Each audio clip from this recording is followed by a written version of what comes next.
बंदी छोड़ सतगुरु रामपाल जी परमेश्वर जी की जय हो। परमपिता परमात्मा सारी सृष्टि के रचनहार कुल मालिक असंख्य ब्रह्मांडों के स्वामी जगत गुरु तीनों लोकों में प्रवेश करके सबका धारण पोषण करने वाले राजाधिराज आत्माधार नाथों के नाथ देवों के देव महादेव सर्वेश्वर महेश्वर मृत्युंजय अजरो अमर आदि अनादि सनातनी प्रभु जगत पिता जगदीश्वर श्री श्री 1008 की उपाधि के वास्तविक अधिकारी अकाल मूर्त शब्द स्वरूपी राम वासुदेव सर्वगतम ब्रह्म परम पूज्य प्रथम पूज्य परम संत परम पुरुष परम धनी परम दयालु सत्य कबीर हक्का कबीर अल्लाहु कबीर अल्लाहु अकबर बाखबर अल्लाह ताला जगत के तारणहार जगत के मुक्तिदाता जगत के जगन्नाथ हारे के सहारे हिंदुओं के राम मुसलमानों के अल्लाह सिखों के वायुगुरु ईसाइयों के मसीह दया के सागर दया निधि करुणा के सागर करुणा निधि स्वयंभू परिभू संकट मोचन कष्ट हरण मंगल करण दुख भंजन अविगत कबीर निर्विकार निर्विषम परमात्मा अलय अलेख सतगुरु आदि अनादि सतगुरु असली मर्यादा पुरुषोत्तम असली राम असली कृष्ण असली घनश्याम असली मुरारी राजाओं के राजा महाराजाओं के महाराजा शहंशाहों के शहंशाह सम्राटों के सम्राट भगवानों के भगवान अल्लाहों के अल्लाह प्रभुओं के प्रभु मसीहाओं के मसीह सच्चे वाहिगुरु बाबाओं के बाबा पीरों के पीर सेठों के सेठ जगत सेठ सावड़सा सेठ सर्वगुण संपन्न अनंत कोटि कलाओं के स्वामी अनंत कोटि ब्रह्मांडों के नायक योगियों में महायोगी ध्यानियों में महाध्यानी सिद्धों में परम सिद्ध ज्ञानियों में तत्व ज्ञानी ब्रह्म ज्ञानी महाज्ञानी परम ज्ञानी सर्वश्रेष्ठ ज्ञानी विज्ञानी युवा कबीर समर्थ कबीर असमवात अमित ओजा सच्चे रहनुमा करीम अल्लाह सुभान अल्लाह दुनिया के अंतिम पैगंबर 8 सितंबर 1951 से गांव धनाना जिला सोनीपत हरियाणा भारतवर्ष की पावन भूमि पे प्रकट रियल कल्कि भगवान श्री नारायण साकार हरि श्री बाबा साहेब नूर अनंत परमात्मा सच्चे दरवेश सच्चे बाखबर संत श्रोमणी सतगुरु रामपाल जी परमेश्वर जी के चरण कमल में आप और हम सभी भाई बहनों का अनंत कोटि दंडवत प्रणाम। सत्साई भाई और बहनों, बहुत बड़ी दया बहुत बड़ी मेहर पूज्य गुरुदेव भगवान की परमेश्वर रामपाल जी की जिनके शुभ आशीर्वाद से विशेष आशीर्वाद से उन्हीं के सत्संगों का संग्रह पवित्र आध्यात्मिक पुस्तक ज्ञान गंगा के ऊपर वीडियो बनाने की श्रृंखला जारी है। इसी श्रृंखला में आज हमारा ये 37वें नंबर का वीडियो है और प्रत्येक वीडियो में भक्ति और भगवान को लेकर अध्यात्म को लेकर शास्त्र अनुकूल साधना को लेकर हमें वो तमाम जानकारियाँ नसीब हो रही हैं जिन जानकारियों को प्राप्त करने के लिए ये आत्मा युगों युगों से भटक रही है। यानी सारी सृष्टि के रचयिता कबीर परमेश्वर जब तक इस धरती पर संत रूप में प्रकट नहीं होते हैं तब तक हमें सृष्टि रचना के विषय में शास्त्र अनुकूल साधना के विषय में इस काल के 21 ब्रह्मांड में कोई नहीं समझा पाता है, कोई नहीं बता पाता है, क्योंकि गीता का ज्ञान देते समय ये काल ब्रह्म श्री कृष्ण जी के शरीर में प्रवेश करके अर्जुन को खुद कह रहा है कि अर्जुन इस संसार रूपी वृक्ष की यानी पूरी सृष्टि रचना की व्याख्या मैं भी विचार काल में यहाँ तेरे को नहीं बता सकता, क्योंकि मुझे भी इसके आदि और अंत का ज्ञान नहीं है। तो विचार करने की बात है, जब गीता ज्ञान दाता ब्रह्म को भी सृष्टि रचना के विषय में परमेश्वर के विषय में कंप्लीट ज्ञान नहीं है, सचखंड सतलोक जाने के मार्ग का ज्ञान नहीं है, तो भला 21 ब्रह्मांड के प्राणियों को कैसे ये सतज्ञान हो सकता है और 21 ब्रह्मांड का कोई भी प्राणी कैसे संत बनकर सतगुरु बनकर ये ज्ञान दे सकता है। इसलिए अपने द्वारा रची सृष्टि का यथार्थ ज्ञान ज्यों का त्यों देने के लिए कबीर परमेश्वर परम अक्षर ब्रह्म सत्य पुरुष स्वयं ही इस पृथ्वी पर मानव शरीर में एक लीला करते हुए तत्वदर्शी संत की भूमिका करते हुए इस ज्ञान को जन जन तक पहुंचाते हैं। और इसीलिए गीता ज्ञानदाता काल ब्रह्म ने गीता जी अध्याय 4 श्लोक नंबर 34 में स्पष्ट कहा है कि अर्जुन, उस परमेश्वर के विषय में कंप्लीट जानकारी तुझे कोई तत्वदर्शी संत ही देगा। यानी गीता ज्ञानदाता ने खुद अपने हाथ खड़े कर दिए कि मुझे भी कंप्लीट ब्रह्मांडों की रचना का ज्ञान नहीं है, मुझे भी परमेश्वर के विषय में कंप्लीट ज्ञान नहीं है। ऑप्शन दे दिया कि तू किसी तत्वदर्शी संत की खोज कर। अर्थात गीता जी में परमात्मा प्राप्ति का पूर्ण मार्ग नहीं है, वेदों में परमात्मा प्राप्ति का पूर्ण मार्ग नहीं है, क्योंकि चारों वेदों का सार ही गीता है और गीता ज्ञान देने वाला तत्वदर्शी संत की ओर इशारा कर रहा है। तो भाइयों और बहनों, आज इस भारत देश की पवित्र भूमि पर 8 सितंबर 1951 को प्रकट होकर सन 1994 से अपने यथार्थ 13वें कबीर पंथ को शुरू करके सतगुरु रामपाल जी परमेश्वर जी ने जो यथार्थ सृष्टि रचना का ज्ञान दिया है, जो उन्होंने कंप्लीट शास्त्र अनुकूल भक्ति साधना का ज्ञान दिया है, तो भाई और बहनों, ये कॉमन सेंस की बात है कि फिर सतगुरु रामपाल जी कौन है। भले दिखाई आप और हमारी तरह एक मनुष्य हैं, भले एक मानव के रूप में दिखाई दे रहे हैं, परंतु ये स्वयं साक्षात परम ब्रह्म परमेश्वर कबीर देव हैं। और जो आध्यात्मिक पुस्तक ज्ञान गंगा इन्होंने रची है, ये सर्व धर्मों के सर्व पवित्र धर्मशास्त्रों के ज्ञान से प्रमाणित है। इस पवित्र पुस्तक ज्ञान गंगा के तत्व ज्ञान में, अमृत ज्ञान में सोई की नोक रखने जितनी भी कमी किसी भी धर्म का कोई भी धर्म गुरु निकालने में सक्षम नहीं है।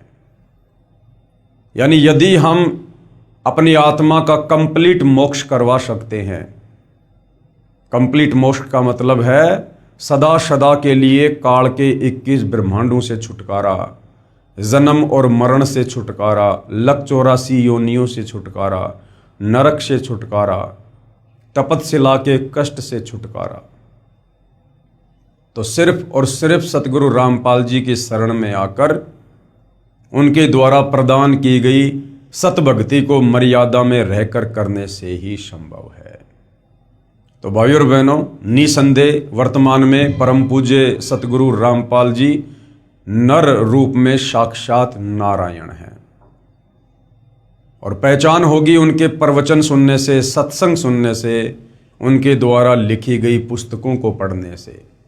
क्योंकि जब तक हम किसी के बारे में पढ़ेंगे नहीं, जानेंगे नहीं, तब तक हम जाहिर सी बात है समझेंगे भी नहीं। तो ज्ञान से ही ज्ञान होता है। तो आप जी निसंदेह सतगुरु रामपाल जी के प्रवचन यूट्यूब पर जेब से मोबाइल निकाल कर सुनिए और सृष्टि रचना को सर्वप्रथम सुनिए, क्योंकि सृष्टि रचना अध्यात्म की नींव है, अध्यात्म का मूल है। सृष्टि रचना को समझे बिना हम किसी भी धर्म की छोटी सी 10 पेज की पुस्तक को भी नहीं समझ सकते। और जिस दिन आप सतगुरु रामपाल जी परमेश्वर जी के द्वारा बताई गई, समझाई गई, सर्वधर्म शास्त्रों के ज्ञान से प्रमाणित की गई सृष्टि रचना को सुनकर समझ लेंगे, विश्वास कर लेंगे, उसके बाद चारों वेद भी आपकी उंगलियों पर होंगे, पवित्र गीता आपकी जुबान पर होगी।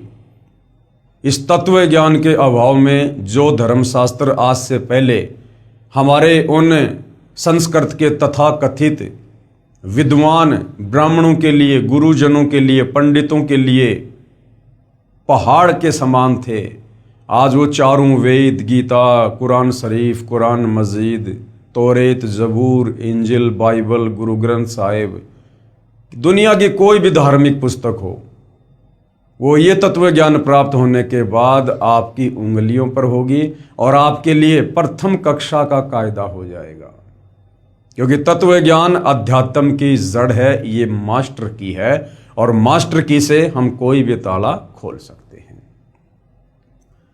तो भाइयों और बहनों, ज्ञान देने में, समझाने में, समाधान करने में सतगुरु रामपाल जी ने कोई कमी, कोई कसर नहीं रखी है।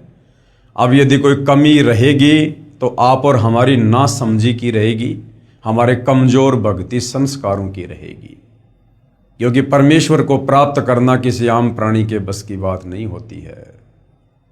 परमात्मा कहते हैं, सकल पदार्थ है जग माही, कर्महीन नर पावत नाही। तो जिनके माड़े कर्म होंगे, फूटे भाग होंगे, वो आत्माएं सतगुरु रामपाल जी के तत्व ज्ञान तक, उनके सत्संगों तक, उनके पुस्तकों तक नहीं पहुंच पाएंगी। यानी उन आत्माओं को अभी इस काल के लोक में युगों युगों 184 योनियों में गधे, कुत्ते, सुअर की योनियां भोगना शेष है। अभी उनका मोक्ष का समय आया नहीं है। तो भाई और बहनों, आज हम इस पवित्र पुस्तक ज्ञान गंगा के वीडियो नंबर 37 में जिन जिन भगत आत्माओं ने सतगुरु रामपाल जी से शरण प्राप्त करके जो अद्वितीय आध्यात्मिक और भौतिक लाभ प्राप्त किए हैं, उनकी मुंह जुबानी आत्मकथा सुनेंगे कि किस प्रकार से परमेश्वर रामपाल जी की शरण ग्रहण करने से पूर्व उनके घर में, उनके शरीर में, उनके परिवार में कहर टूट रहे थे। मृत्यु शैया पर वो परिवार पड़ा हुआ था। डॉक्टरों ने भी जवाब दे दिया था। शाणे सपाटों के पास, तांत्रिकों के पास लाखों रुपया ठगा कर भी वो किसी प्रकार की कोई राहत प्राप्त नहीं कर पा रहे थे। उनके प्रारब्ध के कांटे, उनके कर्म दंड के कांटे ज्यों के त्यों उनको चुभ रहे थे और अंत में मौत को गले लगाना ही शेष था।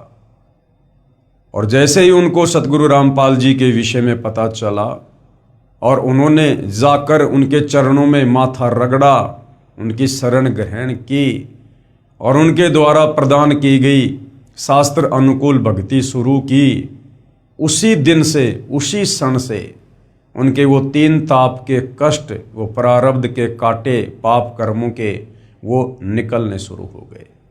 और आज वो आत्माएं हर प्रकार से आध्यात्मिक, शारीरिक और भौतिक लाभ प्राप्त कर रही हैं। तो उनमें से कुछ और आत्माएं हैं जिन्होंने अपने साक्षात्कार दिए और अन्य समाज को बताने की दृष्टि से, जगाने की दृष्टि से कि भाई यदि आप भी मेरे की तरह दुखी हैं, परेशान हैं, पीड़ित हैं, तो आप एक बार सतगुरु रामपाल जी की शरण में आइए, उनके सत्संग सुनिए, उपदेश लेकर देखिएगा। कोई पैसा, कोई चार्ज नहीं लिया जाता है, निःशुल्क दीक्षा दी जाती है। और साथ में वो आत्मा ये भी संदेशा देना चाहती हैं कि यदि आप हमारी तरह दुखी नहीं हैं और वर्तमान में आप सांसारिक दृष्टि से सुखी हैं, तो ये मत भूलिएगा कि ये सुख यहां पर सदा रहेगा। आने वाले समय में, आपके भविष्य में, आपके प्रारब्ध में कितने कष्ट होंगे, कितने कांटे होंगे, आपको किन किन भयंकर परेशानियों का सामना करना पड़ सकता है, ये आपको नहीं पता होता है।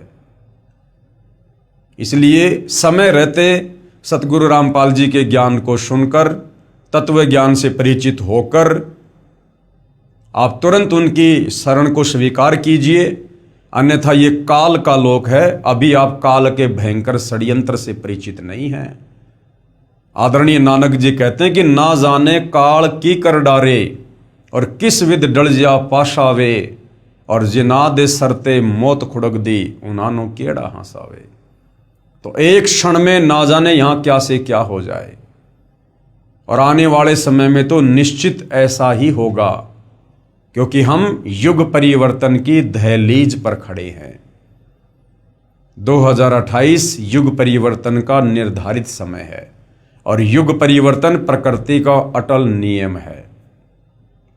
और जब जब धरती पर युग परिवर्तन होता है या हुआ है, बेतहाशा जन धन की हानि होती है और हुई है और आने वाले समय में भी होगी। तो उस दौर में स्वयं को और अपने परिवार को यदि आप सुरक्षित रखना चाहते हैं, तो आपने समय पूर्व सतगुरु रामपाल जी के ज्ञान को सुनकर उनकी शरण ग्रहण करनी पड़ेगी। दूसरा कोई विकल्प, कोई ऑप्शन नहीं है। और जितना लेट आओगे उतना ही पछताओगे, उतने ही रोओगे। लेट आने वाले की परमेश्वर के दरबार में लेट ही सुनवाई होती है। तो ये भाई बहन क्या कुछ अपनी आत्मकथा के माध्यम से समाज को समझाना चाहते हैं, सुनिएगा। पवित्र पुस्तक ज्ञान गंगा। भटके हुए भगत हनुमत दास को पुनः संभालना। सतगुरु रामपाल जी महाराज जी की असीम कृपा। मुझदास का नाम भगत हनुमत दास, निवासी ग्राम हिनोद, तहसील जैसी नगर, जिला सागर, मध्य प्रदेश है। मेरे जीवन में बंदी छोड़ सतगुरु रामपाल जी महाराज जी के आशीर्वाद से हुए चमत्कार को कुछ शब्दों में व्यक्त करने की कोशिश करना चाहता हूं। यानी परमेश्वर की महिमा को और परमेश्वर के उपकार को जीव कभी भी शब्दों में बयान नहीं कर सकता। 7 समुद्र की मशी करूं, लेखनी करूं बनराय, और शब्द धरती का कागज करूं, पर सतगुरु के गुण लिखे न जाए। सतगुरु यानी परमेश्वर, परमात्मा। लेकिन कोशिश है कि जो जो लाभ हमें हुए हैं, जितना हम सतगुरु को आंशिक रूप से जान पाए हैं, उस विषय में भगत समाज को बताना हमारा कर्तव्य है, ताकि धरती पर प्रकट परमेश्वर की शरण में आकर आप और हमारे की तरह अन्य पीड़ित आत्माएं भी कुछ राहत प्राप्त कर सकें और अपनी आत्मा का कल्याण करवा सकें। मैंने जुलाई 2014 में नाम दीक्षा ली थी तथा बरवाला आश्रम में सतगुरुदेव जी से आशीर्वाद भी प्राप्त किया था। परंतु 18 नवंबर 2014 को बरवाला कांड हो जाने से भक्ति सुचारू रूप से नहीं कर पाया और भक्ति छोड़कर आन उपासना करने लगा। यानी भगत हनुमत दास जी 2014 बरवाला कांड के बाद सतगुरु रामपाल जी की शरण को त्याग कर अन्य पारंपरिक पूजाएं करने लगे। उसके पश्चात जब सतगुरुदेव जी के आदेश अनुसार मेरे जिले में ही आश्रम खुल गया और कुछ समय के बाद दास को भी आश्रम की जानकारी मिली, तो दास ने आश्रम जाकर पुनः भक्ति प्रारंभ की, यानी अपना नाम फिर से शुद्ध करवाया। लेकिन नाम दीक्षा लेने से पहले जो नियम बताए जाते हैं, जैसे नशा नहीं करना, जुआ ताश नहीं खेलना, मांस नहीं खाना, आन उपासना नहीं करना, यानी अन्य देवी देवताओं की फिर पूजा नहीं करना, भ्रष्टाचार नहीं करना इत्यादि नियमों का पालन सही ढंग से नहीं कर रहा था, जिसकी वजह से दास को एक लाइलाज बीमारी हो गई, जिसका नाम है एप्लाटिक एनीमिया। एक ऐसी बीमारी होती है जिसमें मरीज के शरीर में ब्लड यानी खून बनना ही बंद हो जाता है और ब्लड ट्रांसफर करवाना पड़ता है, यानी दूसरे से खून लेना पड़ता है बार बार। मतलब ब्लड की बोतल लगवानी पड़ती है और जैसे ही ब्लड खत्म होता है उसे फिर ब्लड चढ़वाना पड़ता है। जब तक शरीर में ब्लड रहता है तब तक तो मरीज स्वस्थ रहता है, और जैसे ही ब्लड खत्म हो जाता या बहुत कम बचता तो फिर अस्पताल में एडमिट करवाना पड़ता था।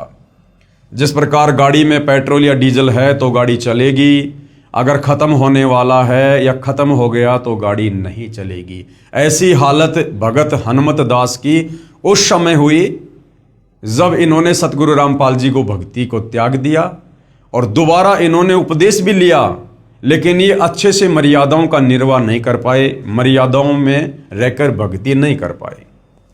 सतगुरु रामपाल जी महाराज अपने सत्संग में बताते हैं, जब लग हंसा हमरी आना, काल लगे नहीं तेरा वाणा। यानी जब तक भगत मेरी आन कान यानी मर्यादा में रहेगा, तब तक काल का किसी भी प्रकार का दाव, कोई भी षड्यंत्र उस भगत के ऊपर काम नहीं कर सकता। मतलब जब तक भगत नियम मर्यादा में रहता है तब तक उसे कोई भी परेशानी नहीं हो सकती। और मैं नियम मर्यादा बार बार खंड कर देता था। इस एप्लाटिक एनीमिया बीमारी के इलाज के लिए मैंने सभी जगह कोशिश की। सबसे पहले अपने जिला स्तर के सभी अस्पतालों में इलाज करवाया।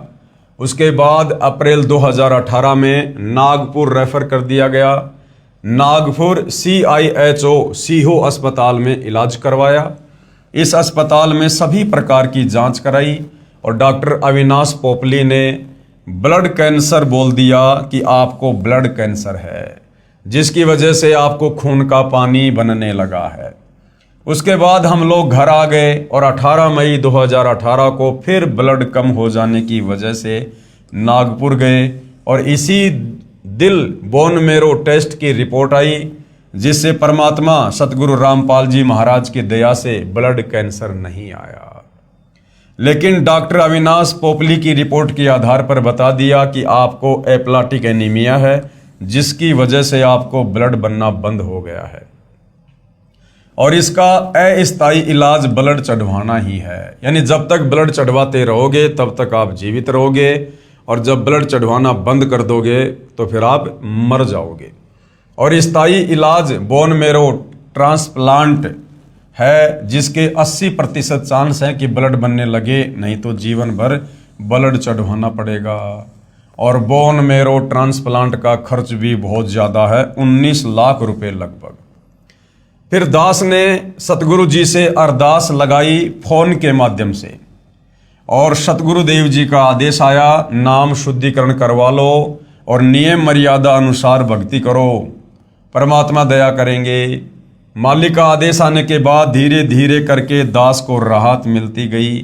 पहले मालिक की दया से समय पर ब्लड की आवश्यकता पूरी होती गई और फिर अप्रैल 2019 में दास को ब्लड लगवाने की जरूरत नहीं पड़ी और करीब 1 साल इस बीमारी से ग्रसित रहने के बाद आज दास स्वस्थ है और ब्लड भी लगवाने की आवश्यकता नहीं पड़ती है।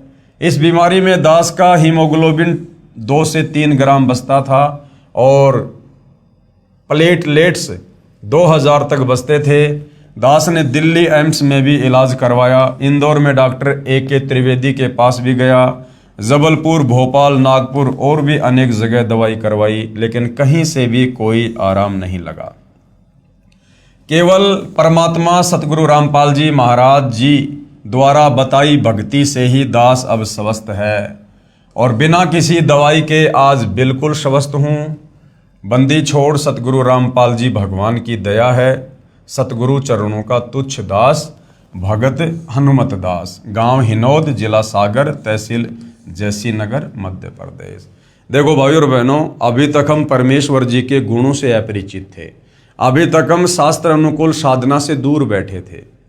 अन्यथा परमात्मा के गुण तो ज्यों के त्यों हैं, परमात्मा बदल नहीं गया।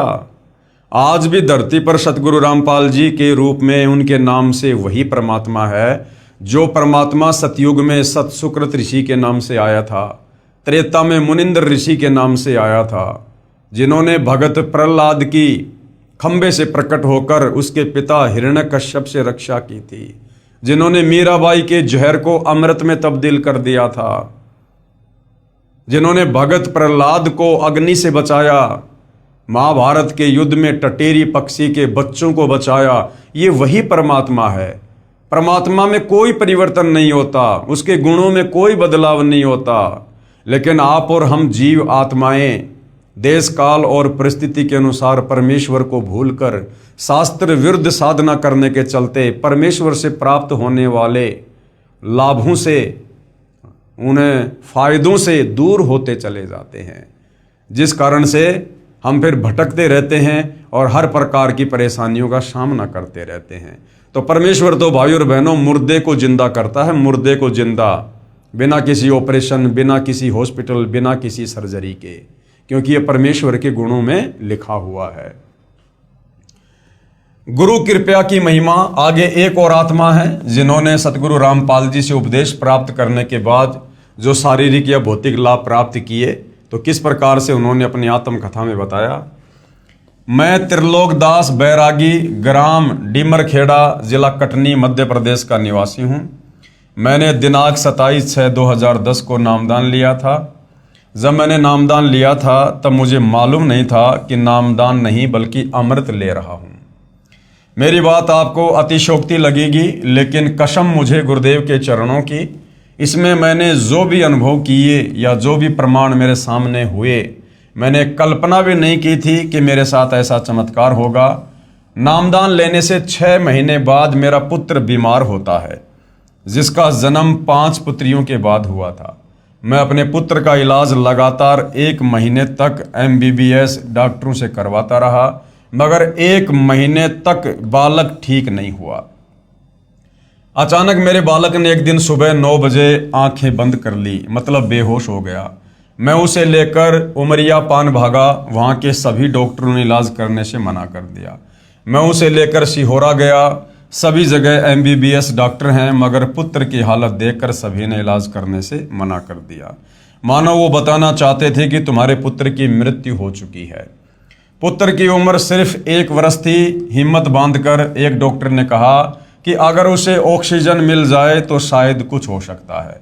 मैंने तत्काल एक 4 व्हीलर रिजर्व की और जबलपुर के लिए भागा, जो कि बच्चों का रिसर्च सेंटर है। वहाँ के डॉक्टर ने बच्चे की हालत देखकर कहा कि इसमें कहीं कोई हलचल नहीं हो रही है, कहीं भी सुई लगाता हूँ इसको कुछ मालूम ही नहीं हो रहा। भर्ती करना मेरे लिए रिस्क की बात है। मैंने कहा भर्ती करो और भर्ती करके इलाज शुरू करो, बाकी सब परमात्मा पर छोड़ दो। डॉक्टर ने कहा अगर इसे 6 घंटे में होश आ गया तो शायद बच जाए, नहीं तो मुश्किल है। सुबह 9 बजे से रात्रि के 9 बज चुके थे, परंतु बालक होश में नहीं आ रहा था। लड़के की माँ ने और मैंने रोना शुरू कर दिया। मेरा ध्यान अचानक ज्ञान गंगा और भक्ति सौदागर को संदेश में लिखे हुए चमत्कारों की तरफ गया जो भक्तों के साथ हुए हैं। मैंने अपने आप को संभाला और अपने आप को गुरु के चरणों में समर्पित कर दिया। कहा गुरुजी मेरे पुत्र की रक्षा करो और मुझे जो विश्वास था गुरु की महिमा पर उसकी लाज रखो। 2-3 बातें भाई और बहनों, जो भगत भाई बहन अच्छे से गुरु जी के ज्ञान को ना समझ पाने के कारण गलतियां कर देते हैं। भगत जी कह रहे हैं कि अपने पुत्र की ऐसी हालत देखकर मैं और मेरी भगतमती रोने लग गए। भाई और बहनों, इसका मतलब हमारे अंदर भी बहुत कमजोरियां हैं।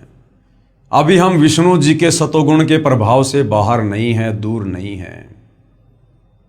जबकि नाम दीक्षा लेने के 2 से 3 वर्ष बाद इन तीनों गुणों का प्रभाव, रजगुण ब्रह्मा, सतगुण विष्णु, तमगुण शंकर का प्रभाव बिल्कुल शून्य मात्र हो जाना चाहिए।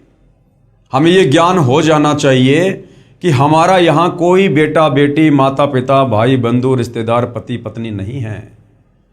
हम सब यहाँ पर सतलोक में की गई गलती की सजा भोग रहे हैं और इस काल ने हमारे को यहाँ पर कर्म बंधनों में बांधते हुए, ऋण संबंधों में बांधते हुए, हमें यहाँ एक दूसरे के साथ बेटा बेटी के रिश्ते में, माता पिता के रिश्ते में, पति पत्नी के रिश्ते में जकड़ रखा है, बांध रखा है।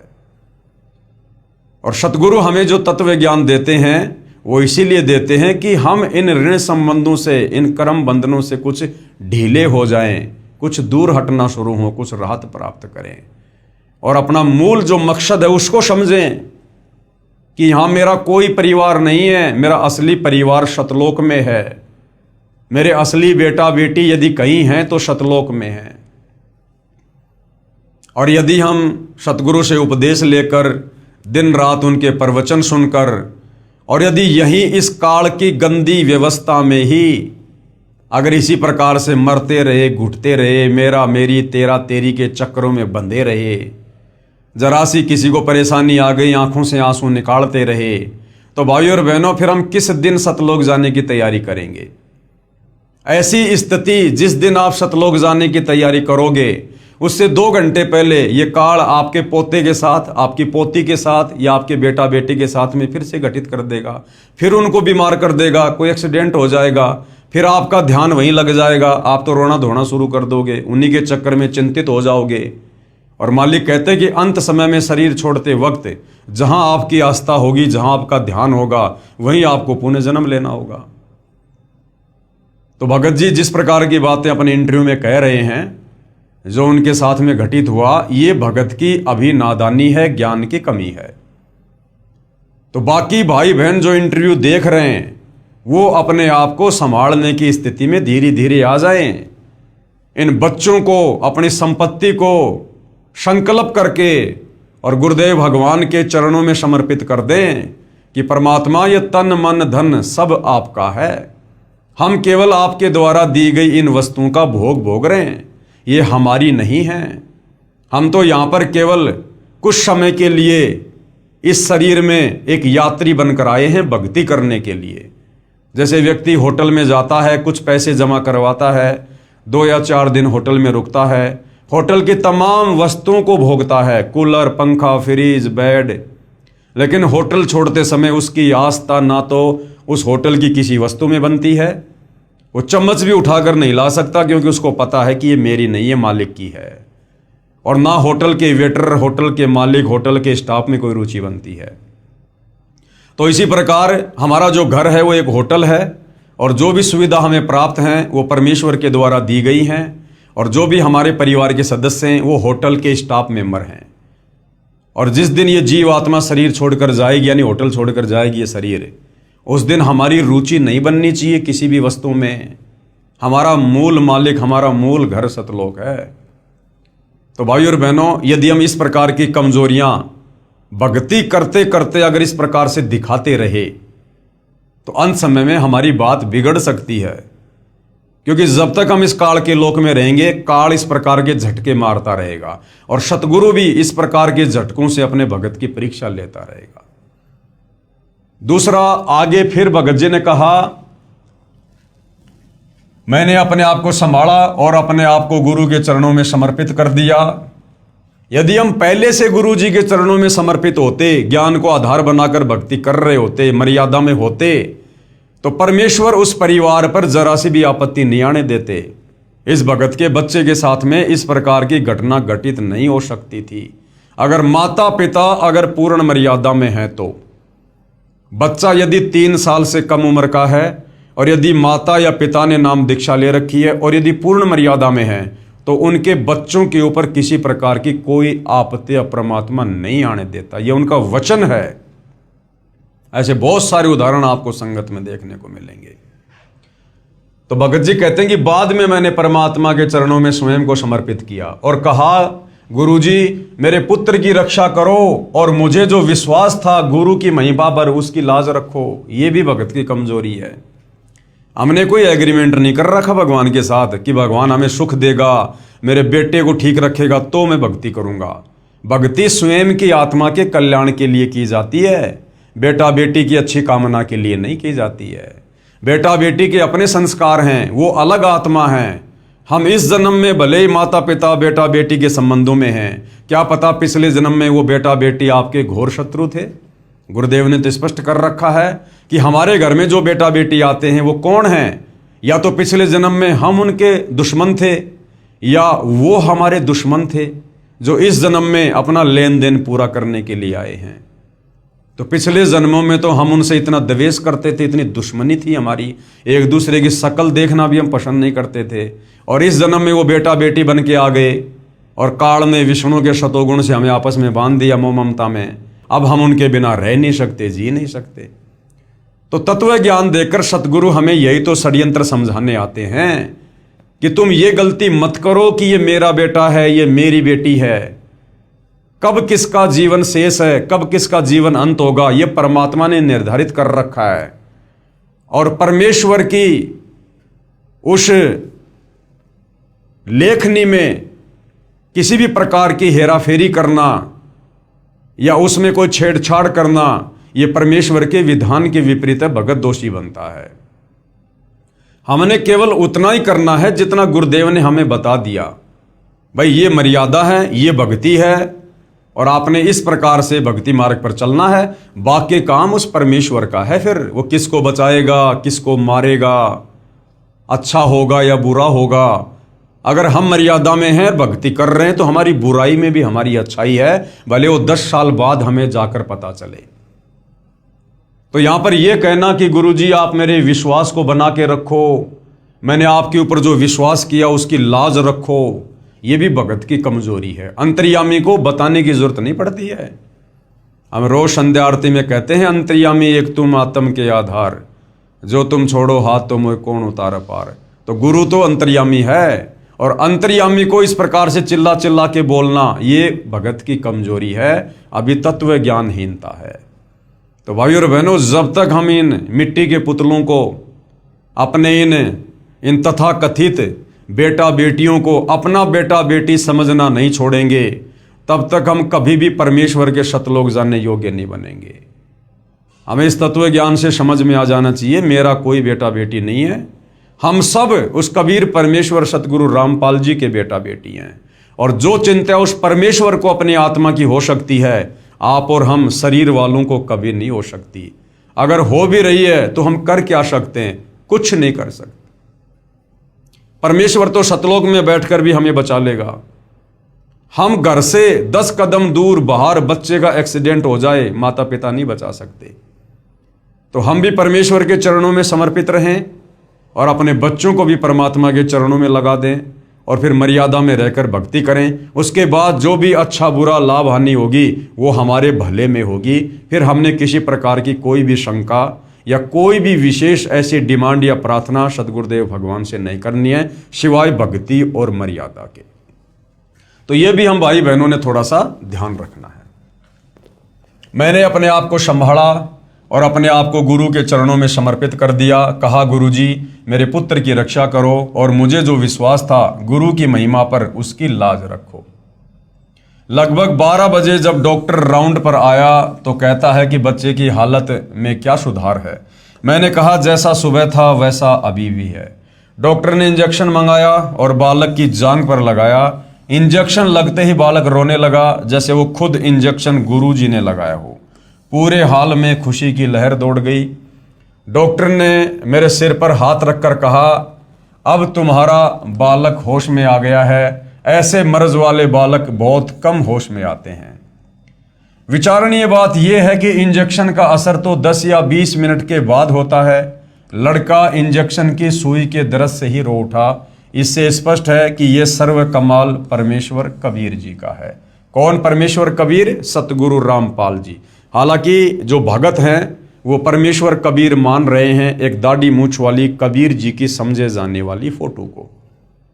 इसीलिए भाई और बहनों, सतगुरु रामपाल जी का पूरा पूरा आशीर्वाद भगत तक समय पर नहीं पहुंच पाता है, क्योंकि हमारी आस्था हमारे गुरुदेव में एज ए गॉड ना होकर, एज ए भगवान ना होकर, उस तथा कथित कबीर जी की समझे जाने वाली दाढ़ी मूंछ वाली फोटो पर टिकी होती है, जिस कारण से परमेश्वर का आशीर्वाद हमारे पास उतना नहीं पहुंच पाता जितना पहुंचना चाहिए।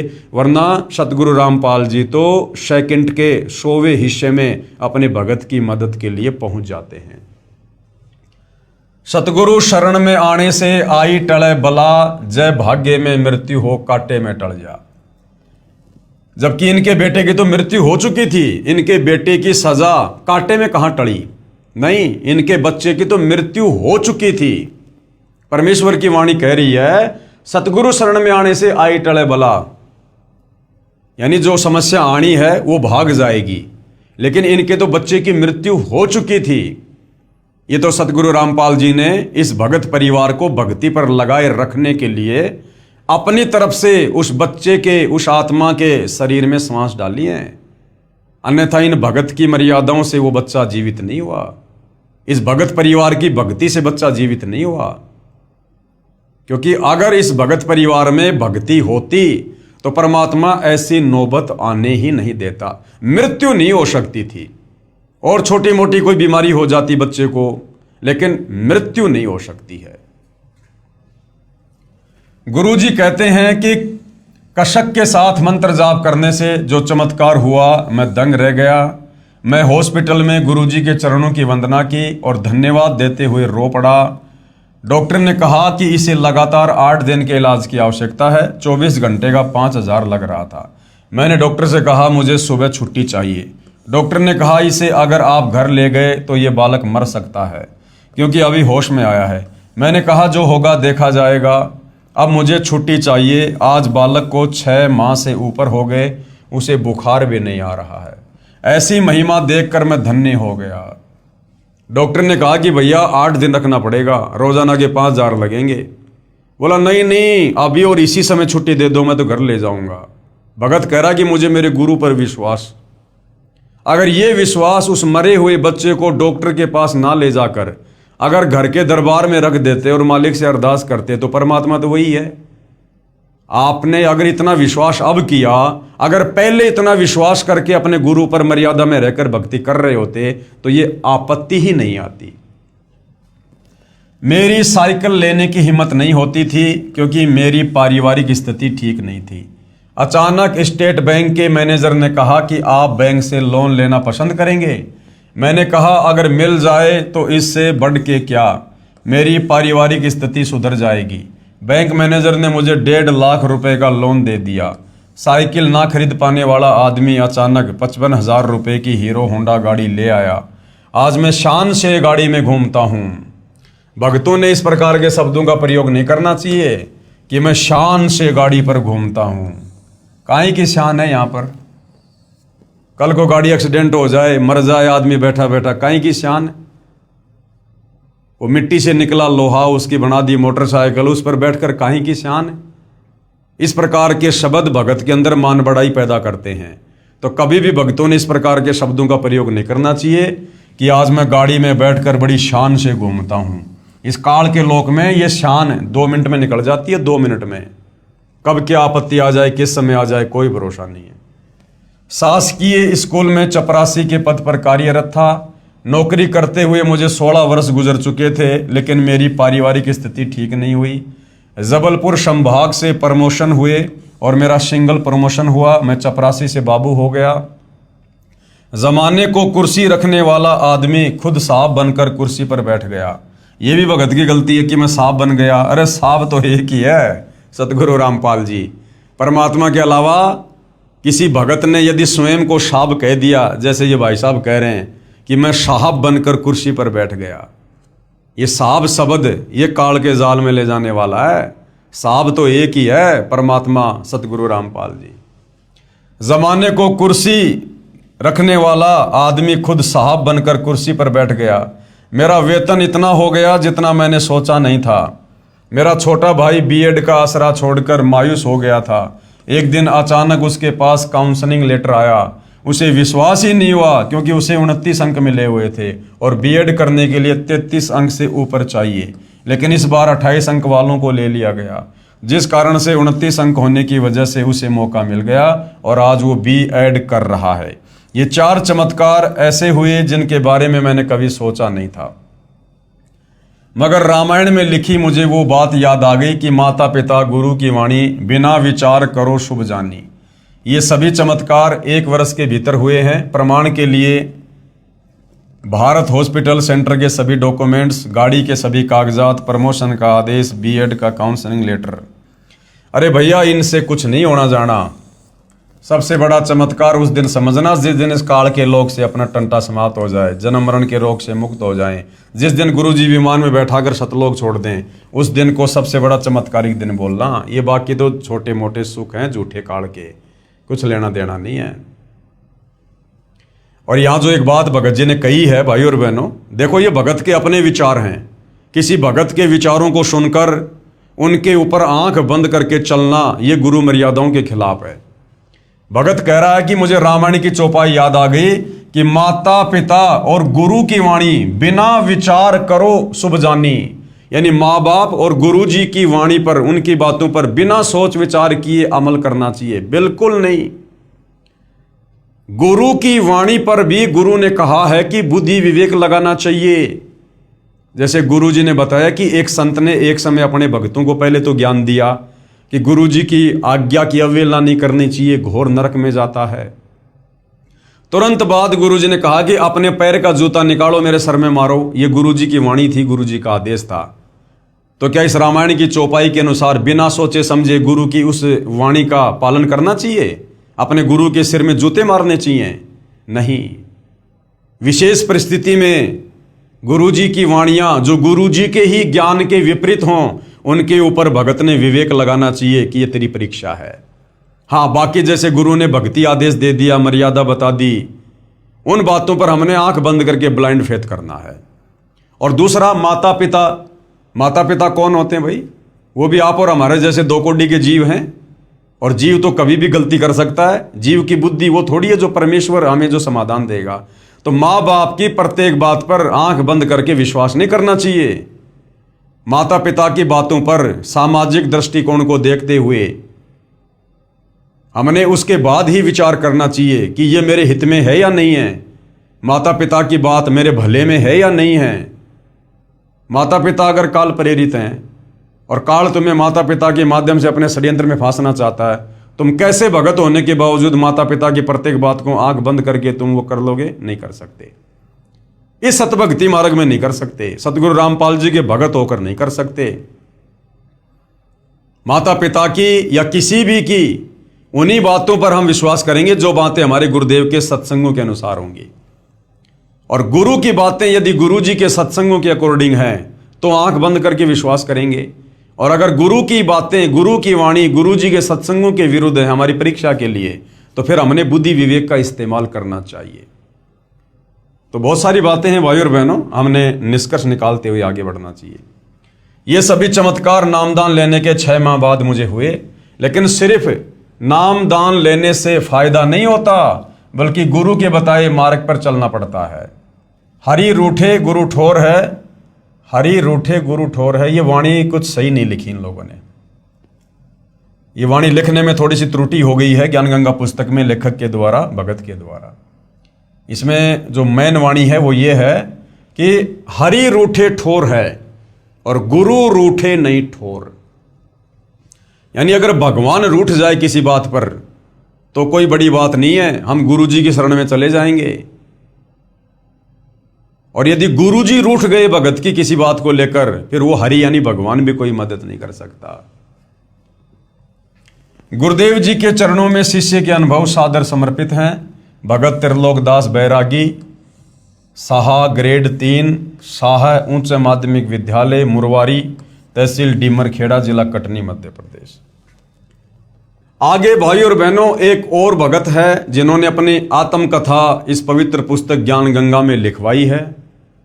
और ये जो भगत है ये गांव धनाना से है और सतगुरु रामपाल जी के ये सांसारिक परिवार से संबंध रखता है।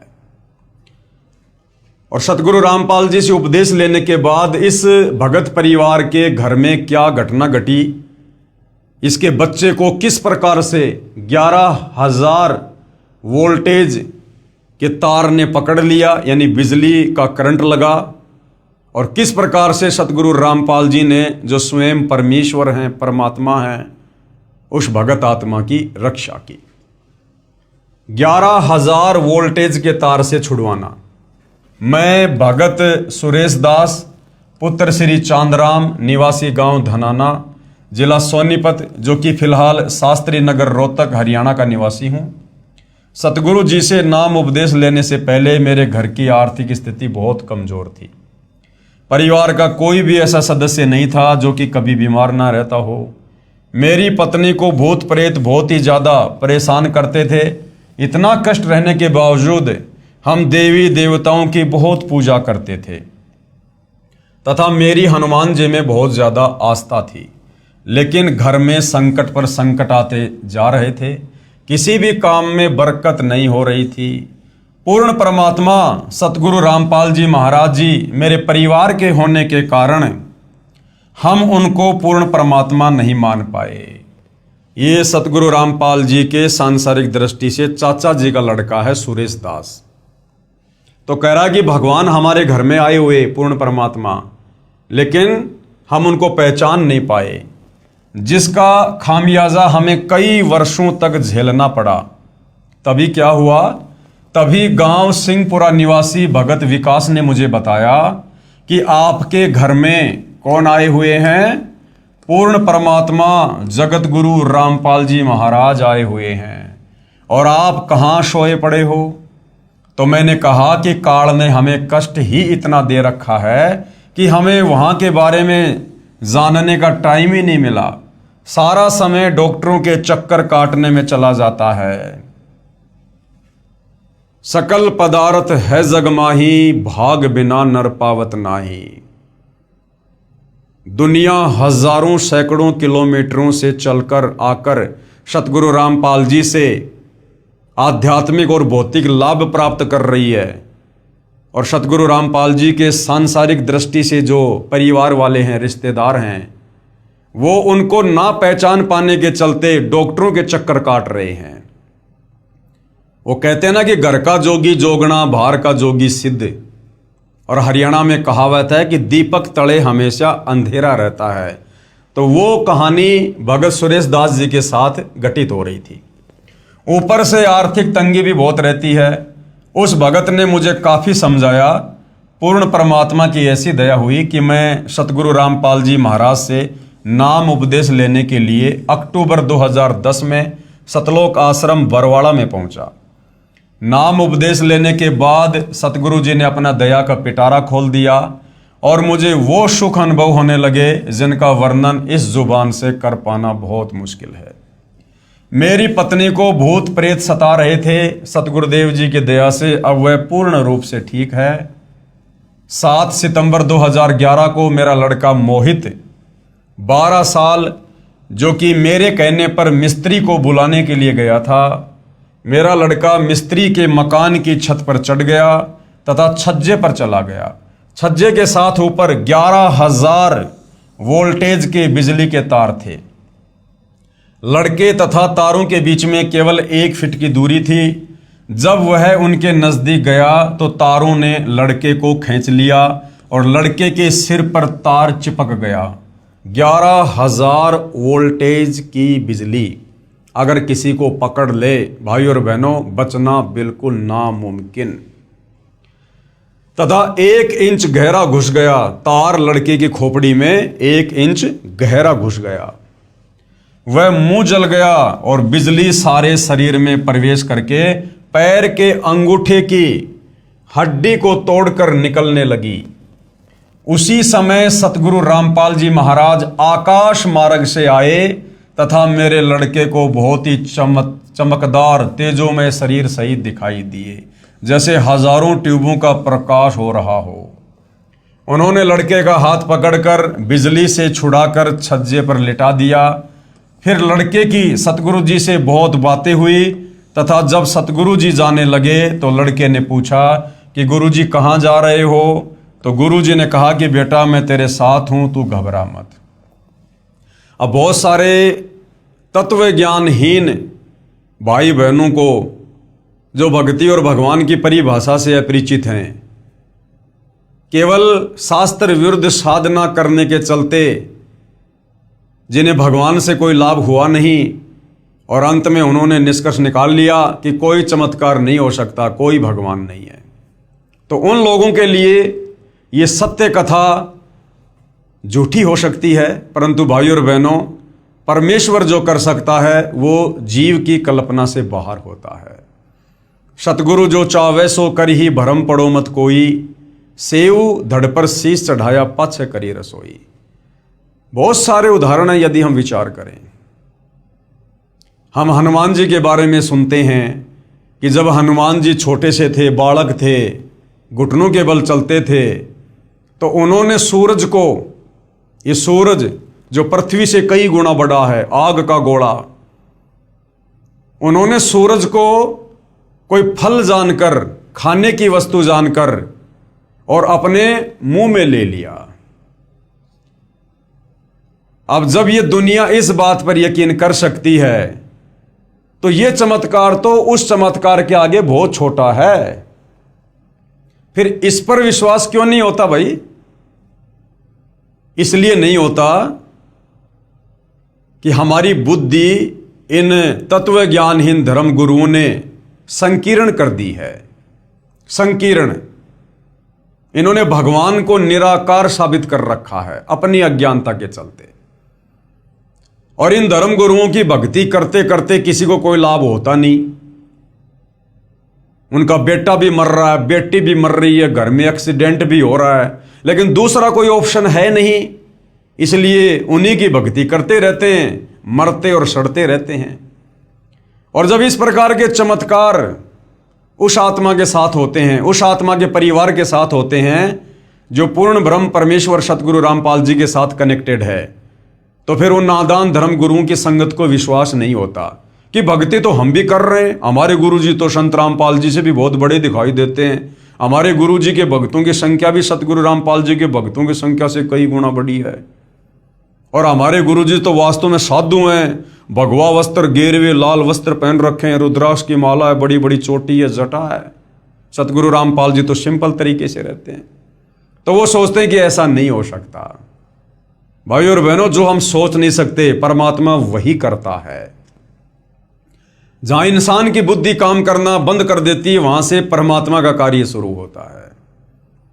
उस परमेश्वर ने मीराबाई के जहर को अमृत बना दिया, तो क्या नहीं कर सकता वो परमात्मा। जो परमात्मा भगत प्रहलाद को बचाने के लिए खंबे में प्रकट हो सकता है, उसको आकाश मार्ग से आने में क्या दिक्कत है। हम हनुमान जी की लीलाओं पर शंका क्यों नहीं करते। एक आदमी, एक व्यक्ति जो त्रेता युग में आया, जन्मा, अंजनी के गर्भ से जन्मा, वो इतने लंबे चौड़े समुद्र को कैसे आकाश मार्ग से पार कर देगा। यदि हम उनकी बातों पर विश्वास कर सकते हैं, रामायण की बातों पर विश्वास कर सकते हैं, तो फिर हम सतगुरु रामपाल जी के द्वारा जो चमत्कार उनके भक्तों के साथ किए जा रहे हैं, हम उन पर विश्वास क्यों नहीं कर सकते।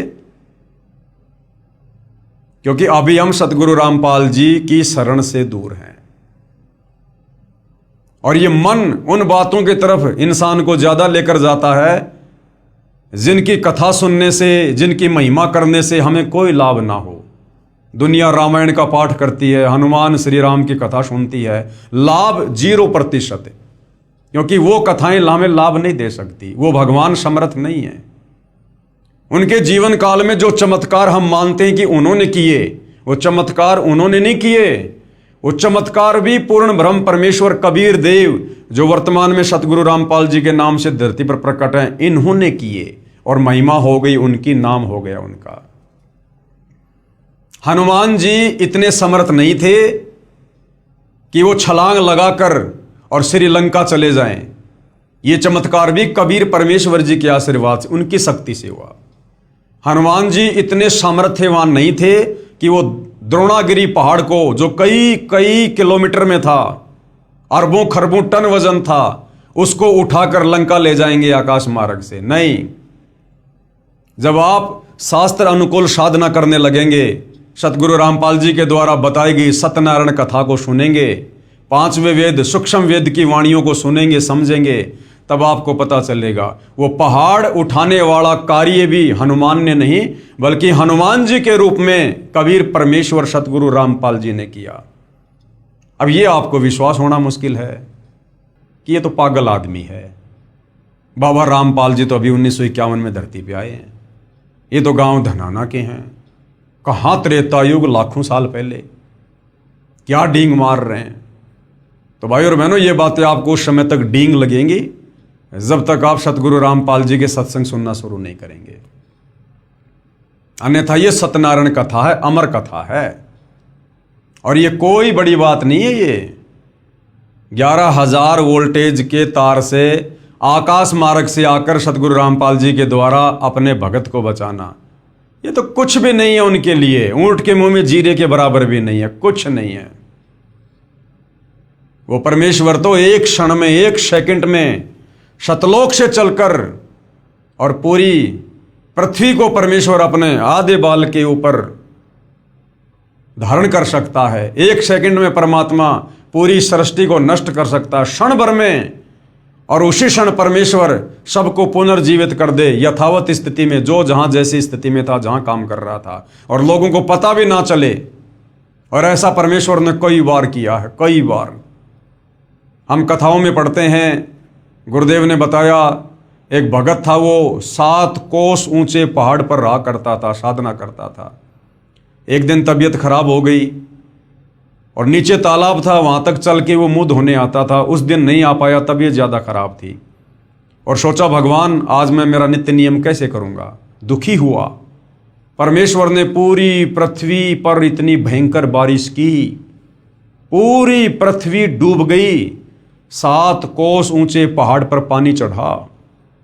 उस भगत ने मुंह धोया, फिर चारों तरफ देखा, हे भगवान मेरे लिए पूरा संसार डुबो दिया, पूरी सृष्टि नष्ट हो गई, ये पाप कहाँ लेकर जाऊंगा।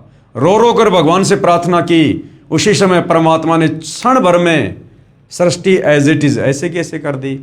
जो खेत में काम कर रहा वो खेत में कर रहा है, जो कंप्यूटर पर काम कर रहा वो कंप्यूटर चला रहा है, उसको पता ही नहीं क्या हो गया था। तो भाई और बहनों, अभी हम परमेश्वर की महिमा से, उसके गुणों से, उनके सत कथाओं से दूर हैं, क्योंकि ये नादान धर्मगुरु हमें केवल दंत कथाओं पर टिकाए हुए थे।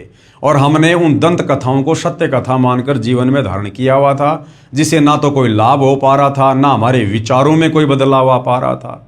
जो कि त्यों सारे उल्टे कर्म करते थे हम। चोरी, जारी, नशाखोरी, मांसाहार, गंदी नज़र, काला बाजारी, रिश्वतखोरी, मिलावट और अपने आप को सुप्रीम भगत भी समझा करते थे।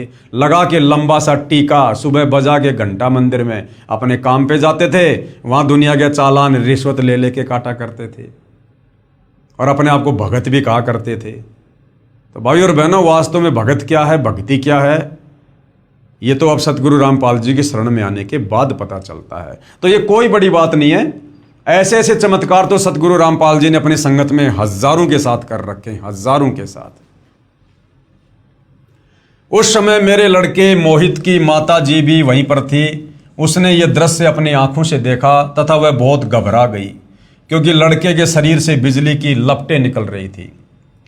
उसके बाद हम लड़के को पीजीआई रोहतक हॉस्पिटल में लेकर गए। वहाँ पर भी लड़के को गुरुजी दिखाई दिए। वह मेरे लड़के ने कहा कि गुरुजी मेरे साथ हैं, आप घबराओ मत। यदि आज हम गुरुजी की शरण में नहीं होते तो हमारा लड़का आज जिंदा नहीं होता तथा मेरी पत्नी को भी प्रेत मार डालते। हम उजड़ने से बच गए, ये सतगुरु रामपाल जी महाराज जी की ही दया है। सर्व पाठकों से प्रार्थना है कि मेरी सत्य कथा को पढ़कर आप जी भी सतगुरु रामपाल जी महाराज जी की शरण में आकर अपना समय रहते कल्याण कराओ तथा प्रारब्ध यानी भाग्य में लिखे कर्मों के कारण जो घटनाएं घटित होती हैं उनसे पूर्ण रूप से बचोगे। सतगुरु रामपाल जी महाराज के सत्संग वचनों में मैंने सुना था कि पूर्ण परमात्मा कबीर जी बंदी छोड़ हमारे सर्व पापों को नाश कर देते हैं।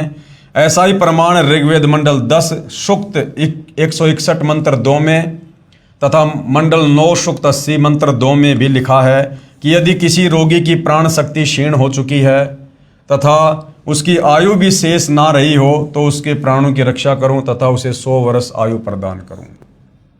अर्थात उसकी आयु बढ़ाकर साधक को सर्व सुख प्रदान करता है।